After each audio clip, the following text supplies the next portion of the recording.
Tien, the original prodigy of the Crane School, who defeats Goku and rises in power to be defeated by Drum. However, after the Piccolo Daimao arc, he rises in power again for the 23rd Tenkaichi Budokai to be defeated by Goku. But that's not the end of it. He gets even stronger than ever and finally kills himself trying to defeat Nappa. Alright, we get it already, jeez.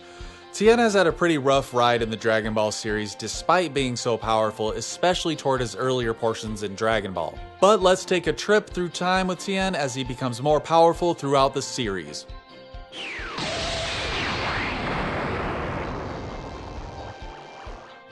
Now, as we all know, Tien is introduced as a student of the Crane School with aspirations of becoming an assassin like Tao Pai Pai, quickly becoming Goku's rival and narrowly defeating him in the 22nd Tenkaichi Budokai. But he quickly changes his ways, becoming a valuable ally against Piccolo Daimao. Unfortunately, even after learning the Mafuba, he is unable to defeat Piccolo's minion Drum and is saved by Goku. This leads us to his first real power-up in the series, his training for the 23rd Tenkaichi Budokai, in which he loses to Goku, but of course our three-eyed friend doesn't give up there. Since he's always been stated that he always trains, he improves himself during the next 5 years, where we have our introduction to power levels. After Raditz's defeat, Tien's power level reads at 250. But what's more important is in the wake of Raditz's defeat comes the next year of training to prepare for the coming Saiyans. So Tien, Krillin, Yamcha, and Chaozu for some reason head to Kami's lookout for some good training. Now, this training is important as it shows how big of an increase these guys can get in just a year of special training on top of independent training. Which leaves Tien off with a power level of 1,830, which is a 7.32 times increase. So this number is important as we'll use it later on for Tien's power-ups, but with this power-up it allows him to take out a couple of Cybermen and die trying to scratch Nappa. This, however, is overall a good thing as it leads to Tien, Yamcha, and for some reason Chaozu to train with King Kai. Now, Goku in his training with King Kai increased his power by 19 times. Now, obviously, since there are no more stated power levels for Tien, we'll have to calculate them using our own brains. So with his training on King Kai's planet, during the Namek arc and the 7 months afterwards before he's brought back to life with Chaozu for some reason, and taking into account that he spent longer training on King Kai's planet than Goku did, as well as the potential for the Earthlings to grow, we'll give Tien here a 25 times increase. So Tien and Chaozu for some reason are brought back to life. Now again, since Tien is always improving himself, he trains for the next year until Frieza returns for revenge.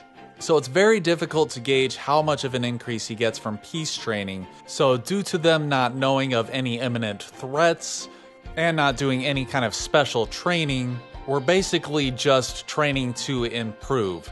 So with that being said, we'll give Tien a 20% increase, putting him at 54,900. And this number is going to come in handy a little bit later as well. So as this isn't even close to enough to take out Frieza, we're lucky that Iron Chef Trunks shows up to mince up Frieza and alter the timelines.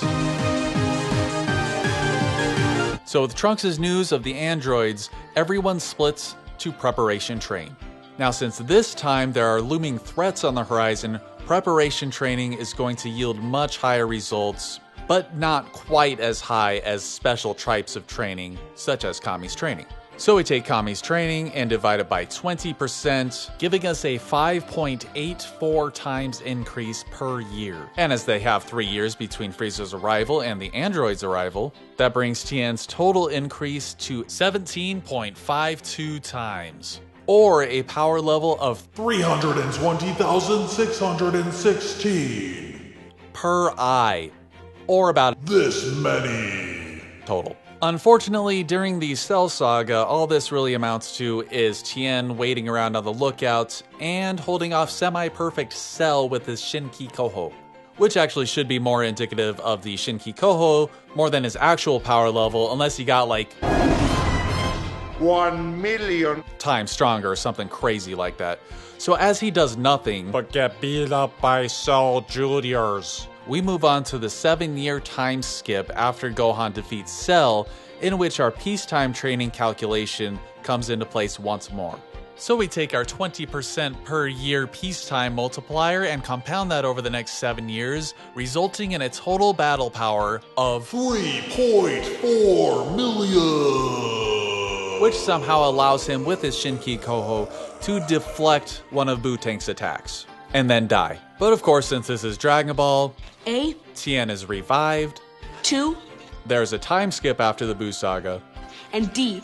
Tien trains more. Unfortunately, it doesn't help at all with Beerus, but at least he kicks the crap out of some Frieza soldiers a year later.